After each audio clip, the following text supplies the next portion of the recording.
Vamos a hablar ahora de los procesos infecciosos.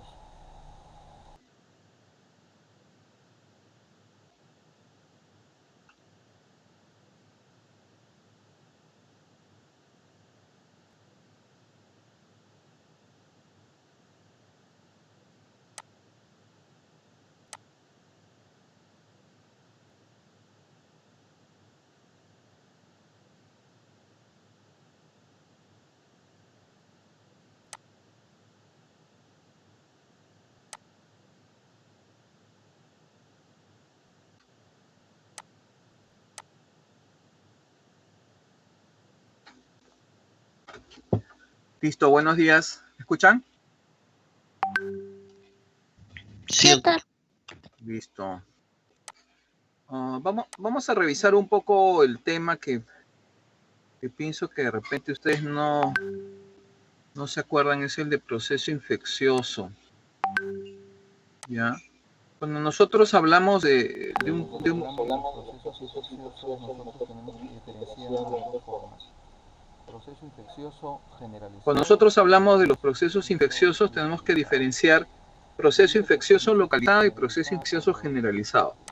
Esto creo que ya les comenté hace 2 días, pero de todos modos, si yo tengo un proceso infeccioso localizado, va a ser un cuadro de una faringitis, una amigdalitis, donde voy a tener fiebre, de repente algunas molestias generales, pero aparte de eso, yo no voy a tener un hígado o un vaso grande, ¿no? O sea, básicamente es un proceso infeccioso localizado. Cuando nosotros hablamos de un proceso infeccioso generalizado, necesariamente tiene que haber un síndrome febril, ¿no?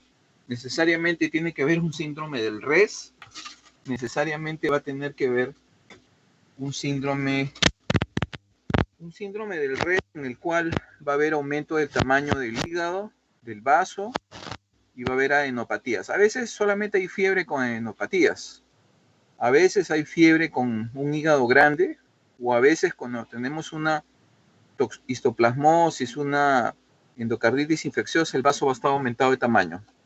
¿Me escuchan, jóvenes? ¿Sí? Perfecto. Nosotros hablamos Esta es una clase que yo ya la tengo grabada, por eso que escuchan mi voz. Ahora fíjense, ¿no? Nuevamente, vamos a tener procesos infecciosos agudos localizados, como por ejemplo, una infección de parte blanda, como por ejemplo, una infección de piel, ¿no? Una amigdalitis, nuevamente, no hay ganglios regionales, pero no hay hígado ni vaso grande. Fíjense también que nosotros cuando hablemos de procesos infecciosos generalizados localizados, vamos a tener infecciones de partes blandas, neumonía, infección urinaria. Todos los gérmenes, bacterias, virus, parásitos, hongos, todos ellos van a producir proceso infeccioso generalizado. Los niños, usualmente el proceso infeccioso generalizado principalmente a la cabeza van a estar los problemas virales, ¿ya?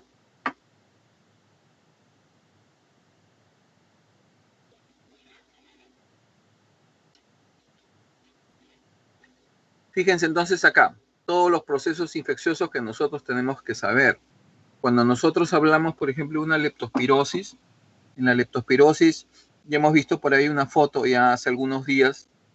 Es un paciente que está ictérico, es un paciente que está con fiebre, es un paciente que inicialmente va a tener dolores osteomusculares, principalmente en las pantorrillas, ¿no? Y puede tener también las conjuntivas, ¿no? Van a estar también, digamos, inflamadas. Pero este paciente usualmente viene así, ¿no? Viene fiebre, ictérico, dolores musculares. Al examen físico en la leptospirosis nosotros podemos encontrar un hígado, podemos encontrar un vaso grande, pero usualmente lo que vamos a encontrar es un hígado grande.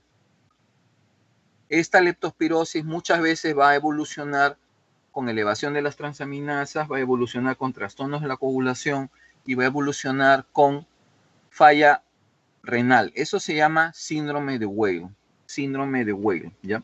Entonces, si yo tengo un paciente con fiebre ictericia, de todos modos voy a tener que meter en el diferencial la leptospirosis, pero tengo que buscar el dato epidemiológico, ¿no? Exposición a las deyecciones de los roedores, voy a tener que buscar exposición de repente a algún alimento que ha sido expuesto a roedores, todo eso tengo que estar viendo. En el caso de la sífilis secundaria, la cosa es diferente. En la sífilis secundaria, usualmente es un paciente que tiene diagnóstico de sífilis primaria, o sea, tiene una úlcera genital, y el paciente no recibe un adecuado tratamiento o no recibe nada. Pasa un mes, pasa 2 meses, de pronto el paciente comienza a hacer fiebre, el paciente comienza a hacer un hígado grande, el paciente puede hacer adenopatías, el paciente puede hacer manifestaciones articulares, ¿no? El paciente puede hacer principalmente eso, ¿no? Y vamos a encontrar un rash en las palmas de las manos y en las palmas de los pies. A veces los pacientes pueden tener un rash difuso. Entonces, recordar eso, el dato epidemiológico, el antecedente ITS, preguntar por sífilis, preguntar por otras condiciones, gonorrea, etc. Bartonelosis ya lo han visto, es un paciente con fiebre, con ictericia y con anemia, es un paciente que tiene que venir de una zona epidemiológica, digamos, de enfermedad de Carrión. La mononucleosis infecciosa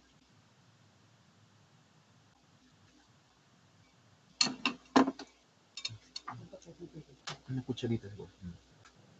La mononucleosis infecciosa usualmente es un paciente que viene con fiebre, que viene con dolor de garganta, que viene con malestar general, que puede tener adenopatías en el cuello y que vamos a encontrarle al examen físico pudiera haber presencia de esplenomegalia. Inicialmente, de repente no le encontramos, pero este paciente va a ser fiebre y en el hemograma lo que llama la atención es la linfocitosis. La linfocitosis. Tiene que haber una linfocitosis. Ahora, hay un síndrome de mononucleosis-like que va a ser producido por citomegalo, toxoplasma, infección aguda por VIH, puede ser producido también por rubiola, ¿no? Y va a ser producida por la mononucleosis infecciosa producido por el mismo Epstein-Barr virus. El paciente tiene fiebre, el paciente tiene rash, el paciente tiene, puede tener adenopatías en el cuello, ¿no? Entonces, cuando yo tengo este paciente, tranquilamente yo tengo que pensar en una mononucleosis infecciosa. Y en el hemograma lo que voy a encontrar es una linfocitosis.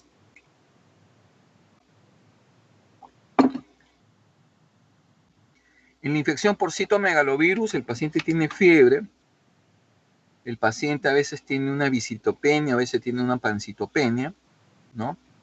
Y es un paciente que de repente tiene alguna condición de fondo, algún tema de inmunosupresión. A veces no, a veces un niño desnutrido que viene con pancitopenia, viene con fiebre, un niño pequeño. En el caso del dengue, ya estamos viendo, tienes que tener fiebre, rash, dolores osteomusculares, dolor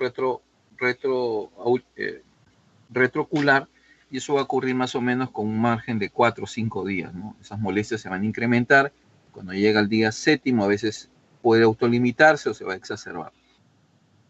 Entonces, en el dengue clásico básicamente es un proceso infeccioso, manifestaciones generales, ¿no? Pero esto se autolimita rápido, o sea, no va a durar mucho tiempo. En el síndrome retroviral agudo, ¿no? En el síndrome retroviral agudo, ¿te acuerdas cuáles eran los síntomas, Yanela, que hemos conversado? ¿Te acuerdas? ¿Aló? ¿Aló, doctor? ¿Te acuerdas los síntomas que ya habíamos conversado en el síndrome retroviral agudo? En el síndrome retroviral, nuevamente, puedes tener un síndrome de mononucleosis-like, ¿no? O puedes tener tranquilamente un paciente que tiene, de repente es un paciente que tiene malestar general, decaimiento, el hemograma le tomas, encuentras una linfocitosis, encuentras que las transaminasas están altas, ¿no?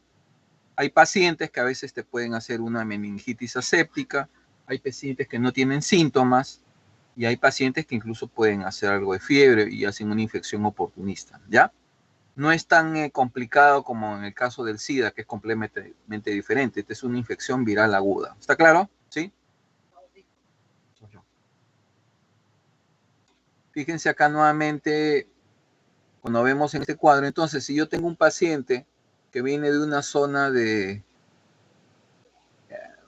una zona de la selva, yo tengo que tener algunas consideraciones. Si un paciente con fiebre alta, que tiene hígado grande, adenopatías, el otro diagnóstico a pensar es toxoplasmosis, una fiebre muy alta, más de 38,5, 39, ¿no? Hay pacientes que van a venir con compromiso sistémico, como ya hemos visto, histoplasmosis, paracosidiomicosis, pero muchos de estos pacientes van a tener que venir de zonas endémicas, ¿no? Es importante el requisito de la zona endémica, por eso es importante que ustedes deben preguntar, porque si ustedes no preguntan, el diagnóstico se va a pasar. En el caso de la tifoidea, es importante pensar en todo paciente que tiene fiebre, todo paciente que tiene un hígado grande. O sea, en ese paciente me echaré a buscar fiebre tifoidea, me echaré a buscar tuberculosis, pero voy a tener que buscar hacer su aglutinación. Si la aglutinación no me sirve, hacerle un valor muy pequeño, voy a tener que hacer un mielocultivo y hacer un cultivo para buscar bacterias, ¿no? En el caso de brucelosis, por ejemplo, que mucho se parece igualito, tienes fiebre, dolores articulares, sudoración parcelar, voy a tener que echarme a estudiar brucelosis, voy a tener que hacer un mielocultivo, hacer aglutinaciones en placa, aglutinaciones en tubo. Enfermedad de Carrión, ya lo comentamos, chequear las zonas endémicas, y el dengue ahorita pues hay presencia de un pequeño brote acá, hay presencia de casos acá en Lima, entonces tenemos que estar pendientes en el diferencial. Dengue hay que diferenciarlo del COVID, porque en el caso del COVID, ¿qué cosa va a haber en el COVID? Hay dificultad respiratoria. En el dengue tendría que haber primero hemorragia, tendría que haber hipotensión, ¿no? O shock, antes que el paciente haga insuficiencia respiratoria. En el dengue más o menos ya hemos conversado, dolor retrocular, dolores musculares, va a haber fiebre, puede haber rash. Pero igualito, si yo tengo ese paciente y sospecho COVID, tengo que descartarlo, tendré que hacer una saturación. Si el paciente está desaturando, con un tiempo de enfermedad corto, hay que pensar en COVID, no hay que tomar una placa, todo, ¿no? Y dengue entraría a un segundo plano. Pero igualito, puede ser que las dos cosas se superpongan, entonces yo tengo que sospechar la posibilidad de COVID, ¿no? Y descartar también dengue, ¿no? ¿Está claro esa parte? Pregunta, jóvenes. Preguntas o están con sueño.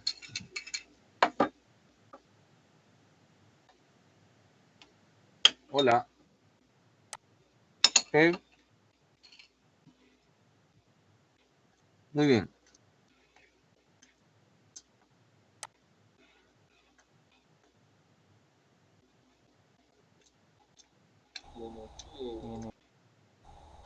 Tiene fiebre, tiene náuseas, ¿no? Tiene dolor de cabeza, ¿no? Ayonea, lee por favor. Ok. Paciente varón de 17 años de edad, soltero, nacido en Cachapampa, Ancash, procedente de San Juan del Lurigancho, de ocupación ayudante de cocina en cevichería. Desde hace un mes, en julio de 2003, presenta malestar general, astenia, sensación nauseosa y dolores osteomusculares difusos ocasionales. Además, presenta sensación de alza térmica no cuantificada a predominio nocturno. Señala escalofríos en una ocasión. El alza térmica no mejora con paracetamol. Además, cefalea de moderada intensidad, intensidad 4 de 5. Estas molestias no mejoran con sintomáticos y pérdida ponderal más de 4 kilos. No muget oral, ni tos y hemoptisis, y señala presentar artralgias en extremidades. Claro, nuevamente cuando tienen este caso, ¿no? Este caso también ya lo hemos conversado antes, pero es importante. Es importante insistir, ¿no? Nuevamente, fiebre, dolores musculares, cefalea, ¿no? Hay síntomas generales, pero este va a tener algunos síntomas principales. La fiebre, la cefalea, de repente artralgias, ¿no? Entonces alguien que ve eso diría, pucha, puede ser una brucelosis, puede ser una tifoidea. De repente el comienzo de un dengue, pero ya pasó un mes, ya mucho tiempo, ¿no? Y a esta altura debería estar complicado, ¿entienden? Pero es el diagnóstico se aleja. Podría ser una leptospirosis, no hay ictericia, ¿no? Un poco más difícil, es algo que se agregue después. Podría ser una hepatitis igualito, muy largo, ¿no? La evolución. Pero de todos modos podemos ponerlos en el diferencial. Es importante que ustedes entonces manejen los diferenciales. Aparte de eso presenta artralgias, ¿no? Entonces, Y acá, obviamente, hay un dato epidemiológico importante. En el diferencial hay que pensar la posibilidad de leptospira, hepatitis B. De todos modos, insistir en tifoidea, brucelosis nuevamente, ¿no? Este era el paciente, ¿no? Está pálido, un poco de ictericia, la fase un poco abotagada. nosotros ya podemos ir pensando Y saber reconocer los síndromes, ¿no? Un síndrome febril. El paciente tiene un hígado grande, tiene algunas adenopatías, tiene anemia. Falta poner acá el síndrome ictérico, que no está, ¿no es cierto? Y así, a medida que vaya más síndromes, nosotros vamos a ir agregándolos.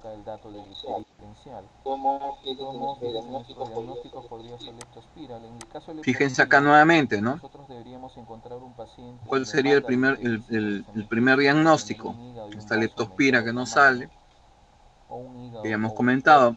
Influenza va a tener que haber dolor de garganta, va a tener que haber fiebre alta, más de 38,5, 39, malestar general.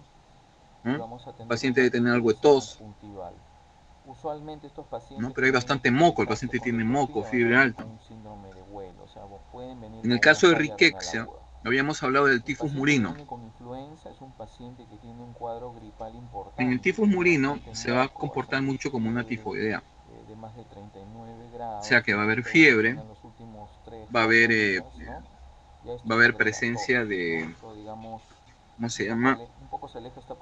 Un hígado grande, puede haber presencia de rash, puede haber presencia de rash, principalmente a predominio de extremidades, ¿no?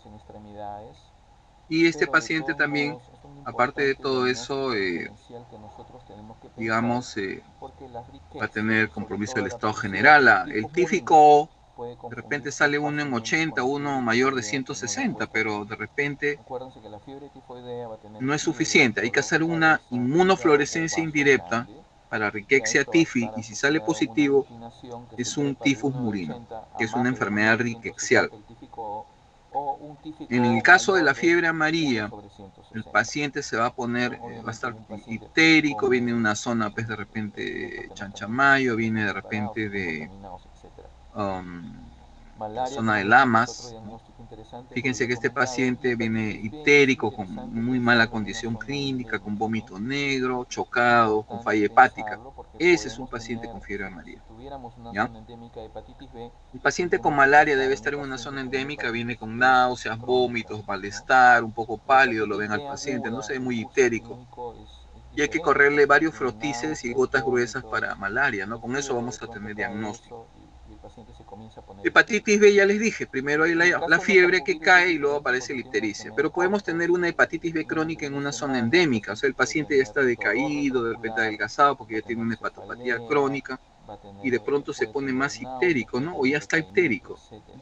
Entonces, en el diagnóstico diferencial tendrá que haber una hepatitis B aguda y una hepatitis B crónica, digamos, reactivada, ¿no? En un paciente de esa condición. En las arbovirosis, por ejemplo, los arbovirus pueden producir un cuadro viral, fiebre, dolor retrocular, dolores osteomusculares, ¿no? Entonces, esto va a evolucionar igualito, en 4 o 5 días, el paciente viene con estas molestias en una semana. Usualmente esto mejora, o sea, no hay necesidad de tratamiento, no, básicamente observación.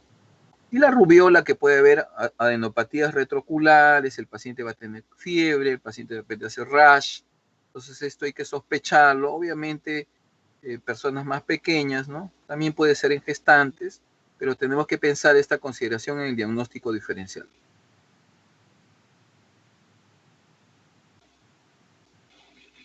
Nosotros ya podemos pensar en diferencial. No, Fíjense nuevamente el tema de la enfermedad de Carrión. Recordar la anemia, la ictericia, la fiebre, ¿no? El síndrome del RES, que de todos modos tiene que estar acompañado. Y fíjate que este paciente va a tener, si hay compromiso del sistema nervioso central, esos son signos de mal pronóstico. Usualmente estos pacientes van a tener somnolencia, convulsiones, coma. Y si hay derrame pericárdico también, ¿no? Eso no es muy buen pronóstico. Cuando dentro de la fase aguda o en el periodo intercalar desarrollan una infección oportunista inicial. Y entonces nuevamente lo que habíamos conversado, ¿no? El paciente con enfermedad de Carrión puede ser una forma leve o puede ser una forma severa que lo puede llevar a una falla multiorgánica shock. Fíjense que en el periodo intercalar y en la fase aguda, estos pacientes van a ser con infecciones agudas. Eso también nosotros tenemos que estar siempre observando. Recordar que estos pacientes, aparte de la enfermedad de Carrión, encima van a hacer otra infección sobreagregada. ¿Puedes leer, por favor, Grace? En el cual tenemos un paciente agricultor que está en Campo Redondo. Este paciente está en Campo Redondo. Grace, Sí, ¿puedes doctor. leer? Varón. Sí, ¿se me escucha?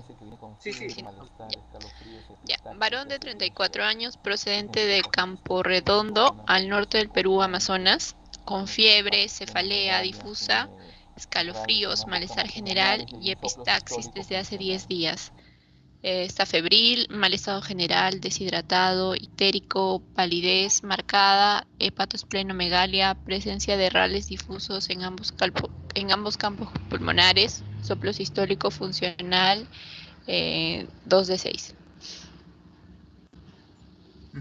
¿Cuál es tu diagnóstico? Bueno, podría considerar Bartonella porque está con fiebre, anémico, ictérico.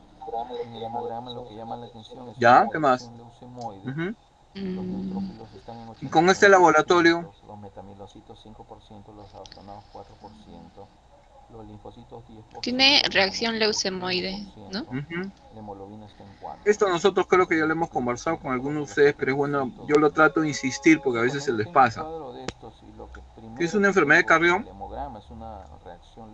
tiene que haber de todos modos una leucocitosis con una reacción leucemónica, va a haber una anemia severa y linfopenia, ¿no? Y acá lo que faltó agregar es poner pues de repente aglutinaciones para leptospirosis, ¿no? Usualmente estos pacientes pueden tener típico 1 en 80, se trepa eso, de repente tiene una infección por salmonela asociada a todo el cuadro clínico.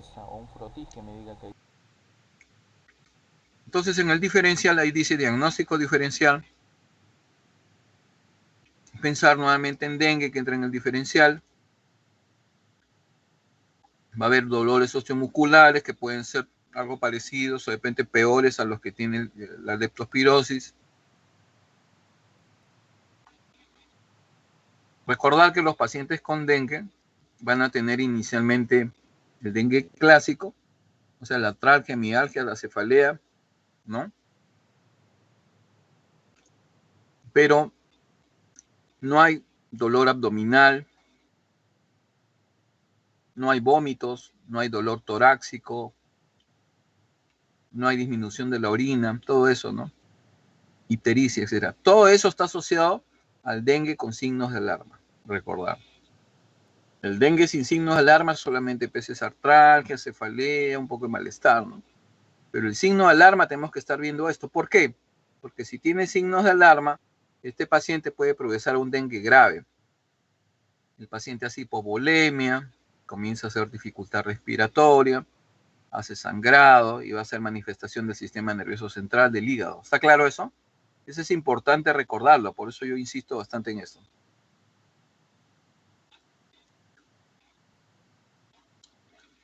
Puedo tener una malaria complicada, un paciente que de repente me lo traen de la selva, De repente pues, te dicen, sí, el paciente tiene una malaria por Vivax, ¿no? Y de pronto el paciente te comienza a hacer dificultad respiratoria. Tú dices, no, esta es una malaria complicada, ¿no?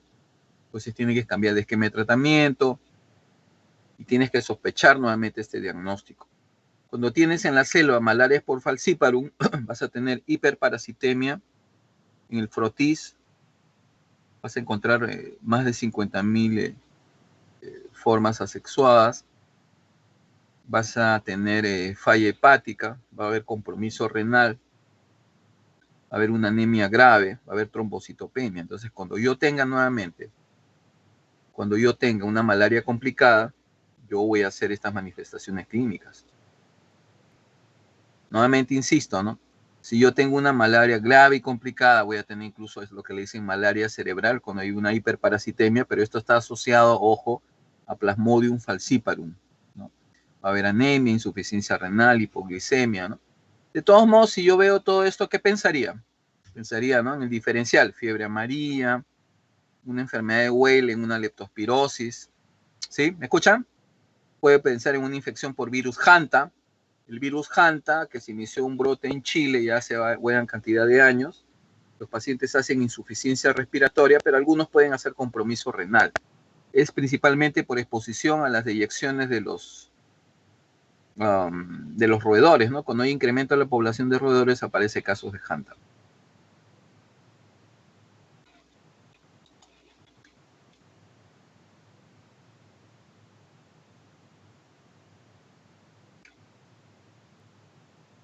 A ver, Jesús, a ver, lee esto rapidito. Vamos.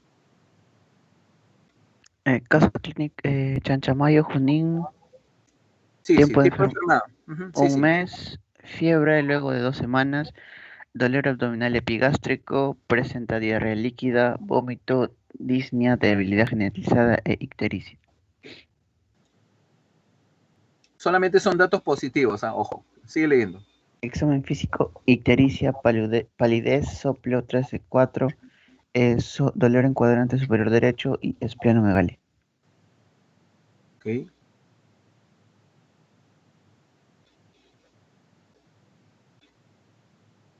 Eso solamente son 5 gatos.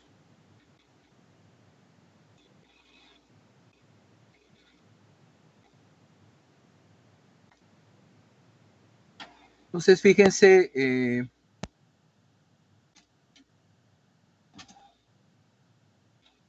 entonces, es un paciente que tiene varios problemas, ¿no? Síndrome febril, dolor abdominal, tiene diarrea aguda, ictericia, está con disnea, compromiso del res, ¿no? Entonces acá, ¿qué van a pensar ahí? Ahí van a pensar varios diagnósticos diferenciales nuevamente, ¿no? Pero si viene de la zona de Chanchamayo, ¿qué tendría que pensar? De repente una leptospira, ¿no? Que está haciendo un Weil, que está complicado, ¿no? De repente es una fiebre amarilla, ¿no? De repente es un dengue grave, ¿no? De repente es un dengue grave en el diagnóstico diferencial.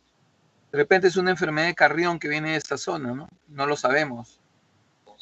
De repente es un paciente también que viene con una enfermedad rickettsial, pero que no parece, ¿no? Porque no hay rash en los datos que más o menos ha estado leyendo nuestro amigo, ¿no? ¿Se dan cuenta, no? Entonces, por lo tanto, es importante que ustedes sepan plantear estos diagnósticos sindrómicos y después ya se echan a los diagnósticos nosográficos a poder hablar, ¿no? ¿Está claro? Con eso nosotros más o menos nos vamos haciendo una idea. Fíjense que es un paciente que está pálido, tiene adenopatía cervical. ¿Escuchan la grabación? Hay un vaso grande, luce pálido y hay una leve ictericia, como ustedes pueden ver. Sí, doctor, se escucha una voz atrás. Claro, esa es mi voz. Listo, vamos a pasarlo. Ahí. Entonces, nuevamente, ¿no? Que miras esta foto, Natalie, ¿cuáles serían tus diagnósticos diferenciales? Entonces, después de haber insistido tanto. Un dato interesante, ¿no? Fíjense acá que lo que predomina más es la ictericia sobre la anemia. Natalie, ¿estás ahí? ¿Estás durmiendo? Tiene una aglutinación para leptospira mayor de 1. Mucho piensas, al toque nomás de madre. Entonces, cuando yo tengo un paciente así de este tipo, yo veo acá mi cuadrito, ¿no? Mira, ve, dice, está con ictericia, ¿no? Porque lo que llama la atención es la ictericia, ¿no? Es una ictericia importante, el paciente está decaído, el paciente está en mal estado general. Entonces, si está ictérico, ¿qué pienso, no? Yo puedo pensar en una sepsis por gérmenes gram negativos, puedo pensar en una leptospirosis, puedo pensar en una fiebre amarilla, puedo pensar en una colangitis, puedo pensar en una hepatitis viral, puedo pensar en una hepatitis granulomatosa por una fiebre tifoidea, puedo pensar en una sepsis o de repente un cuadro abdominal que de pronto ha producido una hepatitis reactiva y está haciendo eso, ¿no? Entonces, fíjense todos los diagnósticos diferenciales que yo tengo que pensar. Fíjense, acá está bien direccionado este cuadrito, ¿no? Si yo tengo confusión, coma, tendré que pensar en meningitis, acceso, ¿no? Si yo tengo dolor abdominal, tendré que pensar en en hepatitis, en fiebre tifoidea, perforación intestinal. Si hay falla renal, ¿no? Fíjense, ¿no? Pensar en qué: sepsis, fiebre amarilla, leptospira, hantavirus, ¿no? Lo que estábamos conversando, ¿no? Y shock, todas las condiciones que van a producir shock. Todas estas infecciones, la enfermedad de Carrión, ¿no?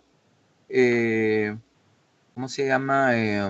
La fiebre amarilla, la leptospirosis, el síndrome de Weil. Todas esas condiciones van a producir eso. ¿Está claro?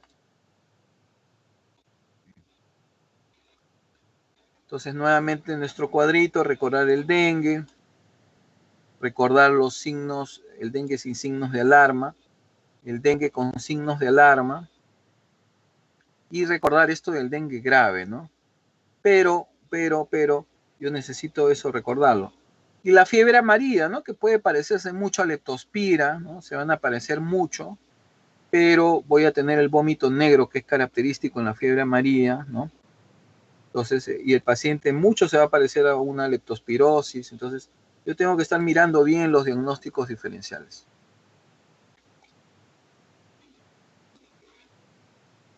Y nuevamente malaria, que es importante. Malaria es importantísimo que nosotros nos demos cuenta. Tenemos que empezar en el diferencial. Lo que estaba insistiendo nuevamente de malaria severa. Muchas cosas. Y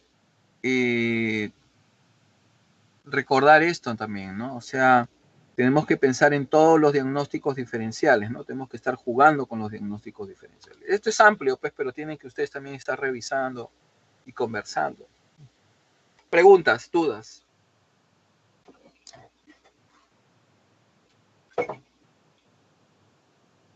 Doctor, una pregunta. Cuando tenemos una reacción leucemoide, ¿en qué agentes principales pensamos? Tú misma contéstame, pues.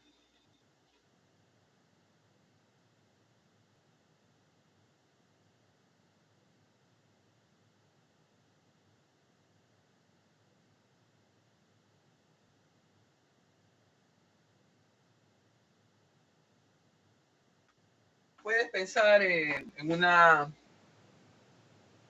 tifoidea que está complicada, puedes pensar en una enfermedad de Carrión, puedes pensar en una enfermedad rickettsial. Hay que descartar que no tengas pues una anemia severa también. Hay que descartar que no tengas una leucemia, un linfoma, ¿no? De todos modos, en un proceso infeccioso generalizado, la infección por COVID también te puede dar una reacción leucemoide importante, ¿no? Alguna neoplasia de fondo, algún linfoproliferativo cuando sospechas infección. Es un problema cuando a veces los leucocitos se comienzan a trepar, ¿no? O cuando tienes una infección, digamos, severa por algún germen resistente, ¿no? O por un Acinetobacter, por ejemplo, los leucocitos también se comienzan a trepar, ¿no? Entonces, tenemos que estar viendo todas esas cosas en el diagnóstico diferencial. Otra pregunta.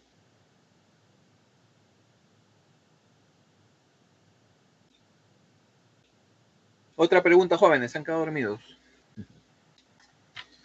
A ver. Amy está, ¿no? Natalie también, ¿no? Carla, Jesús, Grace y Yanela, ¿no? Están ellos, ¿no? ¿Sí? Ok. ¿Alguien más? ¿Me olvido? No. El resto están durmiendo. Ok. Yo creo que está bien hacer las clases en la mañana temprano porque uno está fresco, ¿no? Y más rápido creo que se les queda algunas cosas, ¿no es cierto? Preguntas jóvenes, aprovechen pues. Nada, no son preguntando ustedes, ¿eh?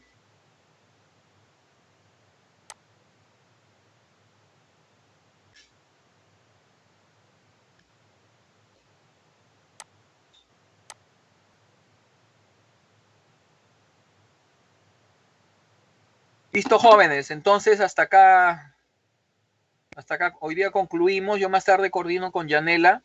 Yo hoy día también, ahorita me voy al hospital volando. Hay que chambear. Estamos ganando la mañana. Más bien en el transcurso del día yo a Yanela le voy a enviar las revistas de revista para hacer la discusión de las revistas, ¿ya? Les voy a agradecer, jóvenes. Listo, entonces estamos quedando así, Yanela. Cuídense.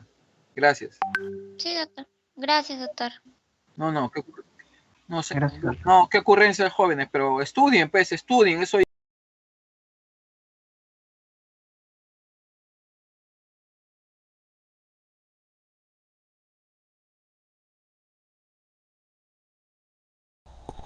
Vamos a hablar ahora de los procesos infecciosos.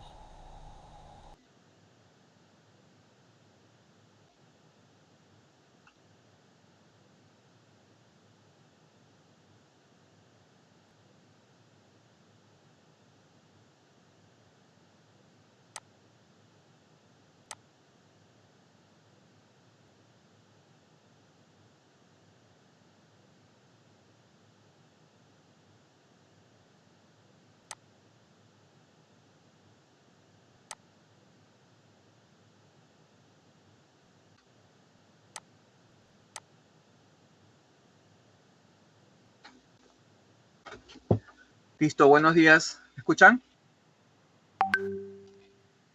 Sí, doctor. Listo. Vamos a revisar un poco el tema que pienso que de repente ustedes no se acuerdan, es el de proceso infeccioso. ¿Ya? Cuando nosotros hablamos de un Procesos infecciosos, nosotros tenemos que diferenciar de dos formas. Proceso infeccioso generalizado. Cuando nosotros hablamos de los procesos infecciosos, tenemos que diferenciar proceso infeccioso localizado y proceso infeccioso generalizado. Esto creo que ya les comenté hace 2 días, pero de todos modos, si yo tengo un proceso infeccioso localizado, va a ser un cuadro de una faringitis, una amigdalitis, donde voy a tener fiebre, de repente algunas molestias generales, pero aparte de eso, yo no voy a tener un hígado o un vaso grande, ¿no? O sea, básicamente es un proceso infeccioso localizado. Cuando nosotros hablamos de un proceso infeccioso generalizado, necesariamente tiene que haber un síndrome febril, ¿no? Necesariamente tiene que haber un síndrome del RES, necesariamente va a tener que haber un síndrome del RES en el cual va a haber aumento del tamaño del hígado, del vaso, y va a haber adenopatías. A veces solamente hay fiebre con adenopatías. A veces hay fiebre con un hígado grande, o a veces cuando tenemos una histoplasmosis, una endocarditis infecciosa, el vaso va a estar aumentado de tamaño. ¿Me escuchan, jóvenes? ¿Sí? Perfecto. Esta es una clase que yo ya la tengo grabada, por eso que escuchan mi voz. Ahora fíjense, ¿no? Nuevamente, vamos a tener procesos infecciosos agudos localizados, como por ejemplo, una infección de parte blanda, como por ejemplo, una infección de piel, ¿no? Una amigdalitis, nuevamente, no hay ganglios regionales, pero no hay hígado ni vaso grande. Fíjense también que nosotros cuando hablemos de procesos infecciosos generalizados localizados, vamos a tener infecciones de partes blandas, neumonía, infección urinaria. Todos los gérmenes, bacterias, virus, parásitos, hongos, todos ellos van a producir proceso infeccioso generalizado. Los niños, usualmente el proceso infeccioso generalizado principalmente a la cabeza van a estar los problemas virales, ¿ya?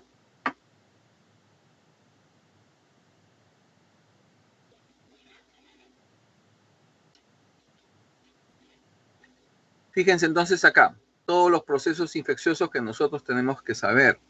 Cuando nosotros hablamos, por ejemplo, de una leptospirosis, en la leptospirosis ya hemos visto por ahí una foto ya hace algunos días, es un paciente que está ictérico, es un paciente que está con fiebre, es un paciente que inicialmente va a tener dolores osteomusculares, principalmente en las pantorrillas, ¿no? y puede tener también las conjuntivas, ¿no? Van a estar también, digamos, inflamadas. Pero este paciente usualmente viene así, ¿no? Viene fiebre, ictérico, dolores musculares. Al examen físico, en la leptospirosis, nosotros podemos encontrar un hígado, podemos encontrar un vaso grande, pero usualmente lo que vamos a encontrar es un hígado grande. Esta leptospirosis muchas veces va a evolucionar con elevación de las transaminasas, va a evolucionar con trastornos de la coagulación y va a evolucionar con falla renal. Eso se llama síndrome de Weil. Síndrome de Weil, ¿ya? Entonces, si yo tengo un paciente con fiebre ictericia, de todos modos voy a tener que meter en el diferencial la leptospirosis, pero tengo que buscar el dato epidemiológico, ¿no?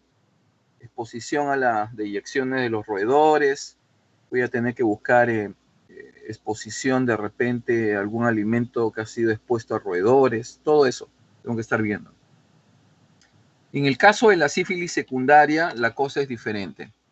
En la sífilis secundaria, usualmente es un paciente que tiene diagnóstico de sífilis primaria, o sea, tiene una úlcera genital, y el paciente no recibe un adecuado tratamiento o no recibe nada. Pasa un mes, pasa 2 meses, de pronto el paciente comienza a hacer fiebre, el paciente comienza a hacer un hígado grande, el paciente puede hacer adenopatías, el paciente puede hacer manifestaciones articulares, ¿no? El paciente puede hacer principalmente eso, ¿no? Y vamos a encontrar un rash en las palmas de las manos y en las palmas de los pies. A veces los pacientes pueden tener un rash difuso. Entonces, recordar eso, el dato epidemiológico, el antecedente ITS, preguntar por sífilis, preguntar por otras condiciones, gonorrea, etc. Bartonelosis ya lo han visto, es un paciente con fiebre, con ictericia y con anemia, es un paciente que tiene que venir de una zona epidemiológica, digamos, de enfermedad de Carrión. La mononucleosis infecciosa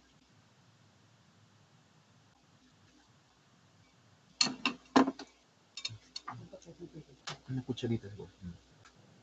La mononucleosis infecciosa usualmente es un paciente que viene con fiebre, que viene con dolor de garganta, que viene con malestar general, que puede tener adenopatías en el cuello y que vamos a encontrarle al examen físico pudiera haber presencia de esplenomegalia. Inicialmente, de repente no le encontramos, pero este paciente va a ser fiebre y en el hemograma lo que llama la atención es la linfocitosis. La linfocitosis. Tiene que haber una linfocitosis. Ahora, hay un síndrome de mononucleosis-like que va a ser producido por citomegalo, toxoplasma, infección aguda por VIH, puede ser producido también por rubiola, ¿no? Y va a ser producida por la mononucleosis infecciosa producido por el mismo Epstein-Barr virus. El paciente tiene fiebre, el paciente tiene rash, el paciente tiene, puede tener adenopatías en el cuello, ¿no? Entonces, cuando yo tengo este paciente, tranquilamente yo tengo que pensar en una mononucleosis infecciosa. Y en el hemograma lo que voy a encontrar es una linfocitosis.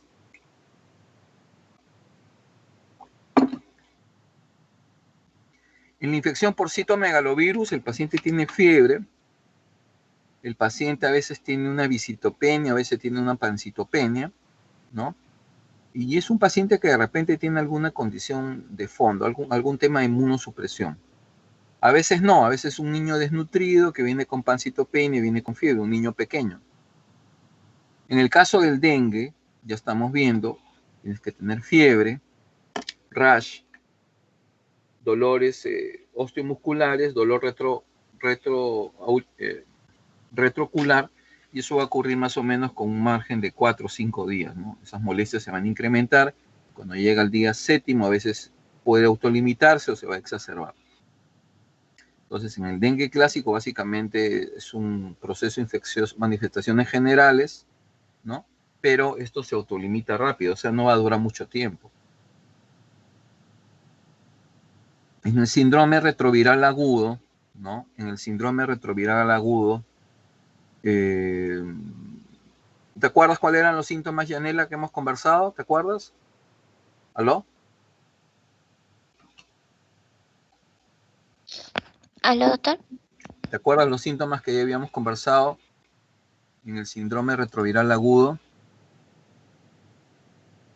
En el síndrome retroviral, nuevamente, puedes tener un síndrome de mononucleosis-like, ¿no? O puedes tener tranquilamente un paciente que tiene, de repente es un paciente que tiene malestar general, decaimiento, el hemograma le tomas, encuentras una linfocitosis, encuentras que las transaminasas están altas, ¿no? Hay pacientes que a veces te pueden hacer una meningitis aséptica, hay pacientes que no tienen síntomas y hay pacientes que incluso pueden hacer algo de fiebre y hacen una infección oportunista, ¿ya? No es tan complicado como en el caso del SIDA, que es completamente diferente. Esta es una infección viral aguda. ¿Está claro? ¿Sí? Fíjense acá nuevamente, cuando vemos en este cuadro, entonces, si yo tengo un paciente que viene de una zona de la selva, yo tengo que tener algunas consideraciones. Si un paciente con fiebre alta, que tiene hígado grande, adenopatías, el otro diagnóstico a pensar es toxoplasmosis, una fiebre muy alta, más de 38,5, 39. ¿No? Hay pacientes que van a venir con compromiso sistémico, como ya hemos visto, histoplasmosis, paracocidomicosis, pero muchos de estos pacientes van a tener que venir de zonas endémicas, ¿no? Es importante el requisito de la zona endémica, por eso es importante que ustedes deben preguntar, porque si ustedes no preguntan, el diagnóstico se va a pasar. En el caso de la tifoidea, es importante pensar en todo paciente que tiene fiebre, todo paciente que tiene un hígado grande. O sea, en ese paciente me echaré a buscar fiebre tifoidea, me echaré a buscar tuberculosis, pero voy a tener que buscar hacer su aglutinación. Si la aglutinación no me sirve, sale un valor muy pequeño, voy a tener que hacer un mielocultivo y hacer un cultivo para buscar bacterias, ¿no? En el caso de brucelosis, por ejemplo, que mucho se parece igualito, tienes fiebre, dolores articulares, sudoración parcelar, voy a tener que echarme a estudiar brucelosis, voy a tener que hacer un mielocultivo, hacer aglutinaciones en placa, aglutinaciones en tubo. Enfermedad de Carrión, ya lo comentamos, chequear las zonas endémicas, y el dengue ahorita pues hay presencia de un pequeño brote acá, hay presencia de casos acá en Lima, entonces tenemos que estar pendientes en el diferencial. Dengue hay que diferenciarlo de del COVID, porque en el caso del COVID, ¿qué cosa va a haber en el COVID? Hay dificultad respiratoria. En el dengue tendría que haber primero hemorragia, tendría que haber hipotensión, ¿no? O shock, antes que el paciente haga insuficiencia respiratoria. En el dengue más o menos ya hemos conversado, dolor retroocular, dolores musculares, va a haber fiebre, puede haber rash. Pero igualito, si yo tengo ese paciente y sospecho COVID, tengo que descartarlo, tendré que hacer una saturación. Si el paciente está desaturando, con un tiempo de enfermedad corto, hay que pensar en COVID, no hay que tomar una placa, todo, ¿no? Y dengue entraría a un segundo plano. Pero igualito, puede ser que las dos cosas se superpongan, entonces yo tengo que sospechar la posibilidad de COVID, ¿no? Y descartar también dengue, ¿no? ¿Está claro esa parte? Pregunta, jóvenes. Preguntas, ¿o están con sueño?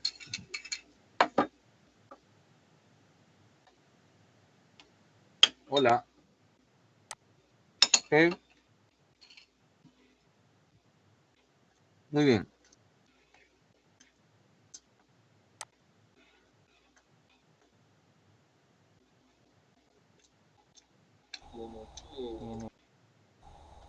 Tiene fiebre, tiene náuseas, ¿no? Tiene dolor de cabeza, ¿no? Ayonea, lee por favor. Ok. Paciente varón de 17 años de edad, soltero, nacido en Cachapampa, Ancash, procedente de San Juan de Lurigancho, de ocupación ayudante de cocina en cevichería. Desde hace un mes, en julio de 2003, presenta malestar general, astenia, sensación nauseosa y dolores osteomusculares difusos ocasionales. Además, presenta sensación de alza térmica no cuantificada a predominio nocturno, Señala escalofríos en una ocasión. El alza térmica no mejora con paracetamol. Además, cefalea de moderada intensidad, intensidad 4 de 5.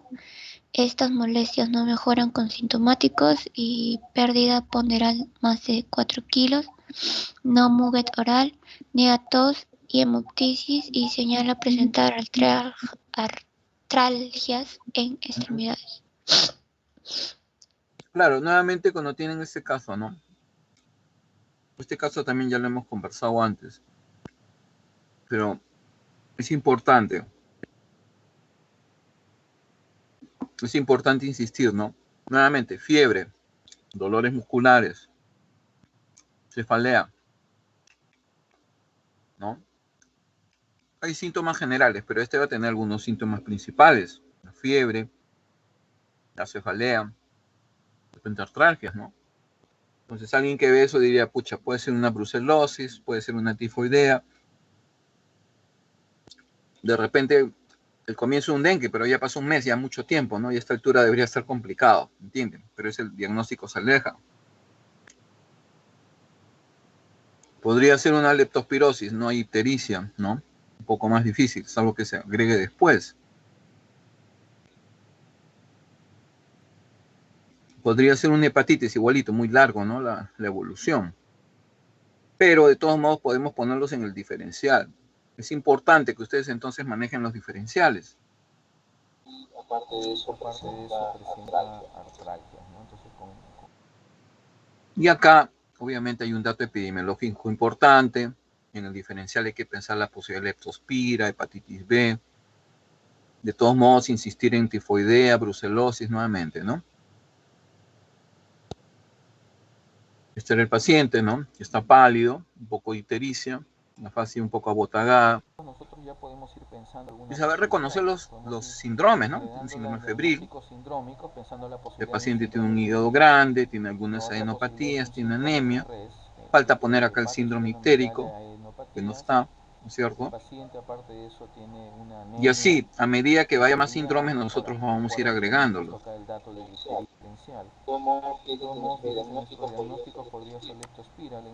Fíjense acá nuevamente, ¿no? ¿Cuál sería el primer diagnóstico? Esta leptospira que no sale, que ya hemos comentado. Influenza va a tener que haber dolor de garganta, va a tener que haber fiebre alta, más de 38,5, 39, malestar general. El paciente debe tener algo de tos, ¿no? Pero hay bastante moco, el paciente tiene moco, fiebre alta. En el caso de riquexia, habíamos hablado del tifus murino. En el tifus murino se va a comportar mucho como una tifoidea. O sea que va a haber fiebre, va a haber presencia de, ¿cómo se llama? Un hígado grande, puede haber presencia de rash, puede haber presencia de rash, principalmente a predominio de extremidades, ¿no? Y este paciente también, aparte de todo eso, digamos, va a tener compromiso del estado general. El típico, de repente sale uno en 80, uno mayor de 160, pero de repente no es suficiente. Hay que hacer una inmunofluorescencia indirecta para riquexia tifi, y si sale positivo, es un tifus murino, que es una enfermedad riquexial. En el caso de la fiebre amarilla, el paciente se va a poner, va a estar ictérico, viene de una zona, pues de repente Chanchamayo, viene de repente de zona de Lamas. Fíjense que este paciente viene ictérico, con muy mala condición clínica, con vómito negro, chocado, con falla hepática. Ese es un paciente con fiebre amarilla, ¿ya? El paciente con malaria debe estar en una zona endémica, viene con náuseas, vómitos, malestar, un poco pálido, lo ven al paciente, no se ve muy ictérico. Y hay que correrle varios frotices y gotas gruesas para malaria, ¿no? Con eso vamos a tener diagnóstico. Hepatitis B, ya les dije, primero hay la fiebre que cae y luego aparece la ictericia, pero podemos tener una hepatitis B crónica en una zona endémica, o sea, el paciente ya está decaído, de repente adelgazado porque ya tiene una hepatopatía crónica, y de pronto se pone más ictérico, ¿no? O ya está ictérico. Entonces, en el diagnóstico diferencial tendrá que ver una hepatitis B aguda y una hepatitis B crónica, digamos, reactivada, ¿no? En un paciente de esa condición.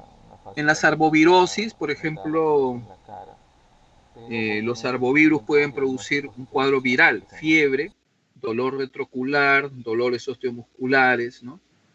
Entonces, esto va a evolucionar igualito, en 4 o 5 días, el paciente viene con estas molestias en una semana. Usualmente esto mejora, o sea, no hay necesidad de tratamiento, ¿no? Básicamente observación. Y la rubiola, que puede haber adenopatías retroculares, el paciente va a tener fiebre, el paciente de repente hace rash, entonces esto hay que sospecharlo. Obviamente, personas más pequeñas, ¿no? También puede ser en gestantes, pero tenemos que pensar esta consideración en el diagnóstico diferencial.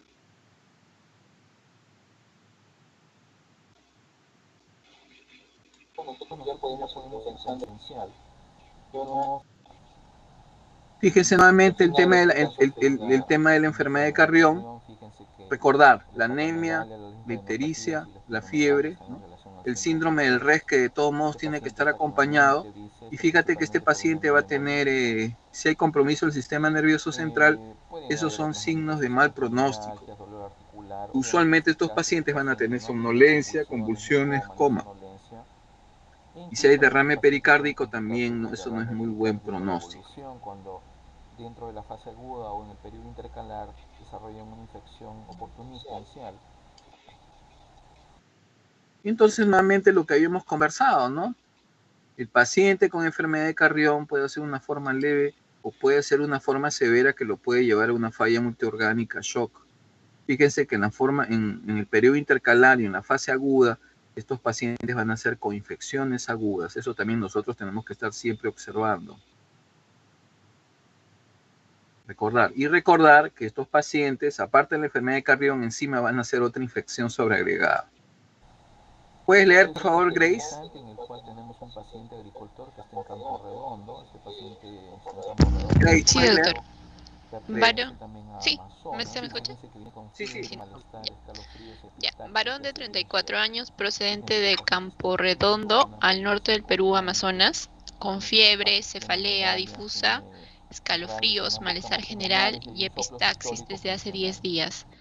Está febril, mal estado general, deshidratado, ictérico, palidez marcada, hepatosplenomegalia, presencia de rales difusos en ambos campos pulmonares, soplo sistólico funcional 2 de 6.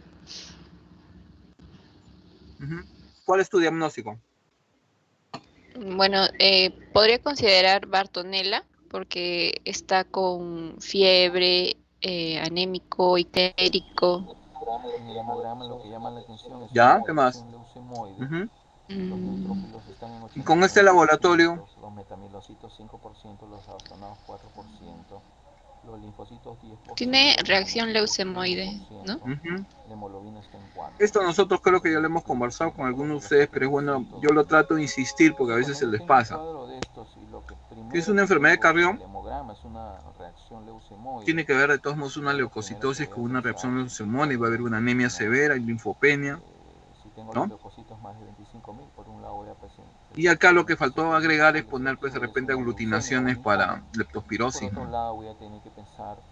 Usualmente estos pacientes pueden tener típico 1 en 80, se trepa eso, de repente tiene una infección por salmonela asociada a todo el cuadro clínico.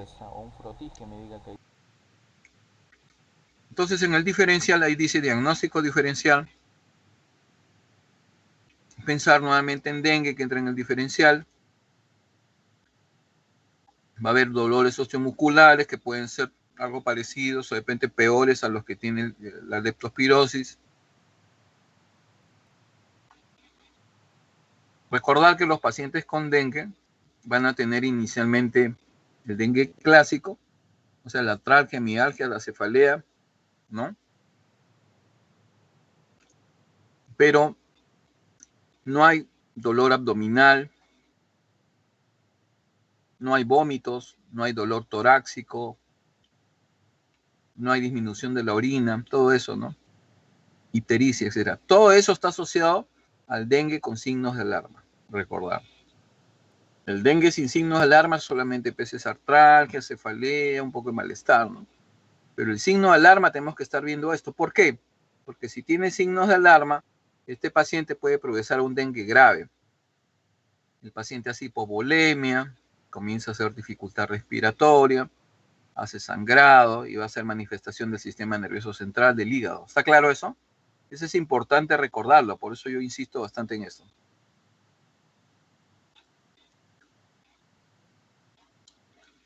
Puedo tener una malaria complicada, un paciente que de repente me lo traen de la selva, de repente dicen, sí, el paciente tiene una malaria por vivas, ¿no? Y de pronto el paciente te comienza a hacer dificultad respiratoria. Tú dices, no, esta es una malaria complicada, ¿no?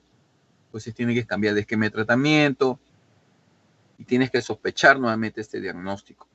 Cuando tienes en la selva malaria por falciparum, vas a tener hiperparasitemia en el frotis, vas a encontrar más de 50.000 formas asexuadas, vas a tener falla hepática, va a haber compromiso renal, va a haber una anemia grave, va a haber trombocitopenia. Entonces, cuando yo tenga una malaria complicada, yo voy a hacer estas manifestaciones clínicas. Nuevamente insisto, ¿no? Si yo tengo una malaria grave y complicada, voy a tener incluso es lo que le dicen malaria cerebral, cuando hay una hiperparasitemia, pero esto está asociado, ojo, a Plasmodium falciparum, ¿no? Va a haber anemia, insuficiencia renal, hipoglicemia, ¿no? De todos modos, si yo veo todo esto, ¿qué pensaría? Pensaría, ¿no? En el diferencial, fiebre amarilla, una enfermedad de Weil, en una leptospirosis, ¿sí? ¿Me escuchan? Puede pensar en una infección por virus Hanta, el virus Hanta, que se inició un brote en Chile ya hace buena cantidad de años. Los pacientes hacen insuficiencia respiratoria, pero algunos pueden hacer compromiso renal. Es principalmente por exposición a las deyecciones de los roedores, ¿no? Cuando hay incremento en la población de roedores, aparece casos de Hanta.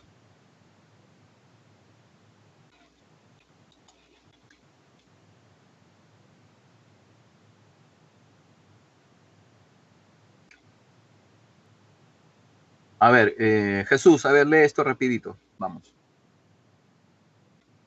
Caso clínico, Chanchamayo, Junín, Sí, tiempo de tipo de enfermedad. un mes, fiebre luego de 2 semanas, dolor abdominal epigástrico, presenta diarrea líquida, vómito, disnea, debilidad generalizada e ictericia. Solamente son datos positivos, ojo, sigue leyendo. Examen físico, ictericia, palidez, soplo 3 de 4, dolor en cuadrante superior derecho y esplenomegalia. Ok.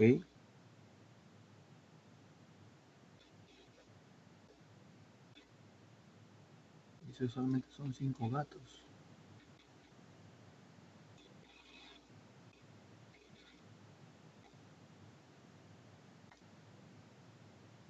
Entonces, fíjense,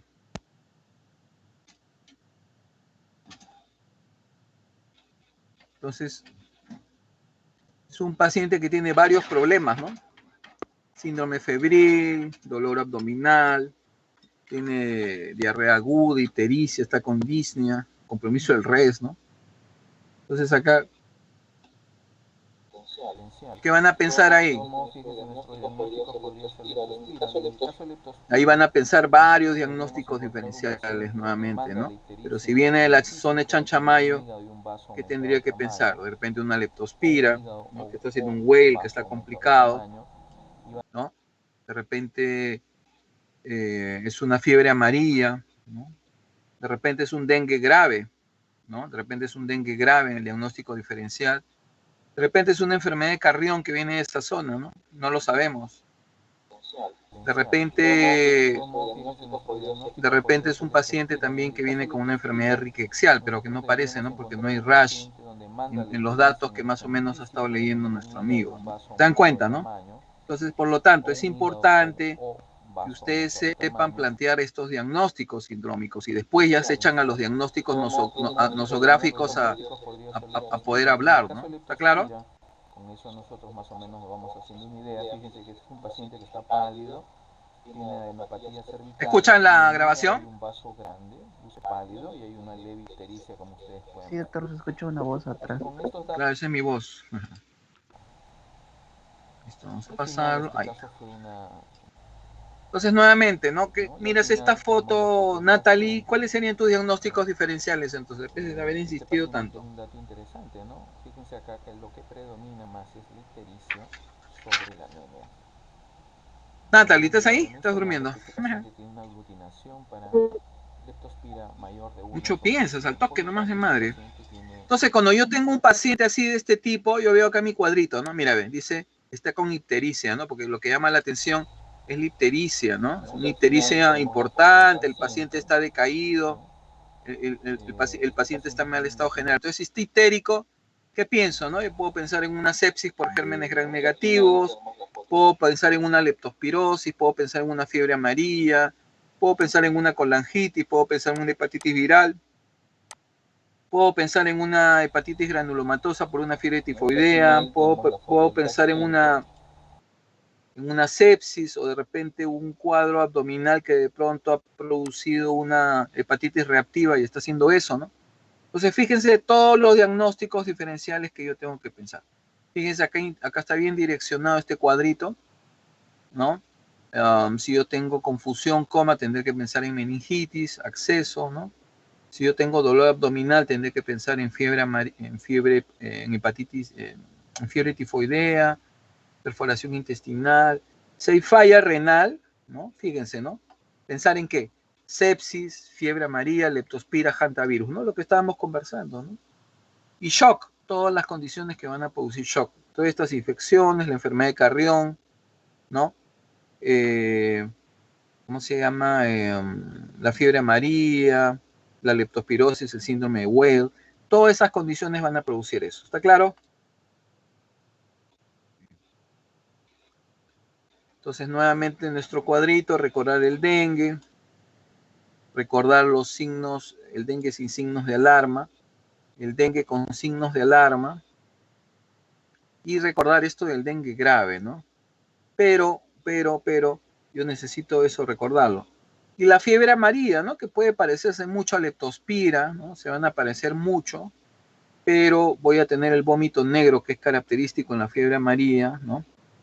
Entonces, y el paciente mucho se va a parecer a una leptospirosis, entonces yo tengo que estar mirando bien los diagnósticos diferenciales.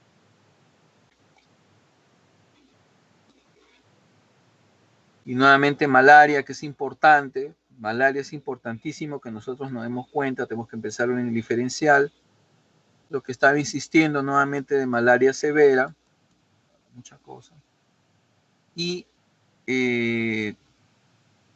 recordar esto también, ¿no? O sea, tenemos que pensar en todos los diagnósticos diferenciales, ¿no? Tenemos que estar jugando con los diagnósticos diferenciales. Esto es amplio, pues, pero tienen que ustedes también estar revisando y conversando. Preguntas, dudas.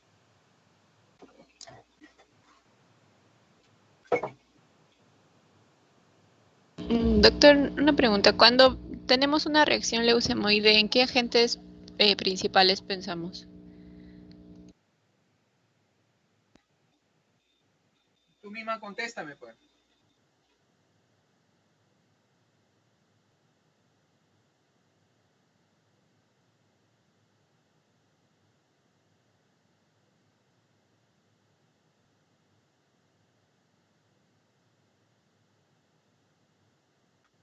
Puedes pensar en una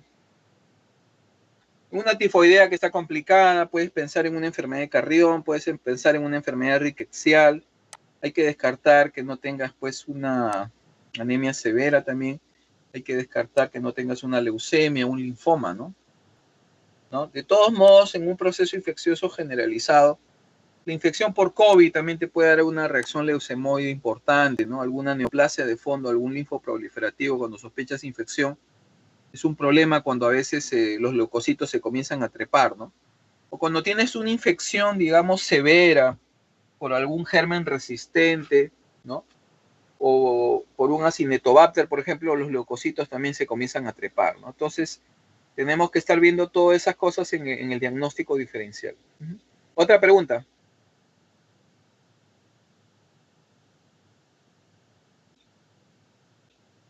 Otra pregunta, jóvenes, se han quedado dormidos. A ver. Amy está, ¿no? Natalie también, ¿no? Carla, Jesús, Grace y Yanela, ¿no? Están ellos, ¿no? ¿Sí? Sí, Ok. doctor. ¿Alguien más? ¿Me olvido? No. El resto están durmiendo. Ok. Yo creo que está bien hacer las clases en la mañana temprano porque uno está fresco, ¿no? Y más rápido creo que se les queda algunas cosas, ¿no es cierto? Preguntas jóvenes, aprovechen pues. Nada, no son preguntando ustedes, ¿eh?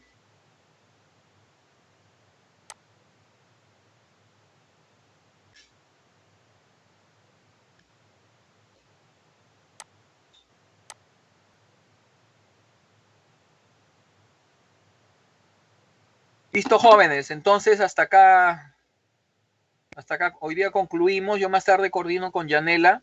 Yo hoy día también, ahorita me voy al hospital volando. Hay que chambear. Estamos ganando la mañana.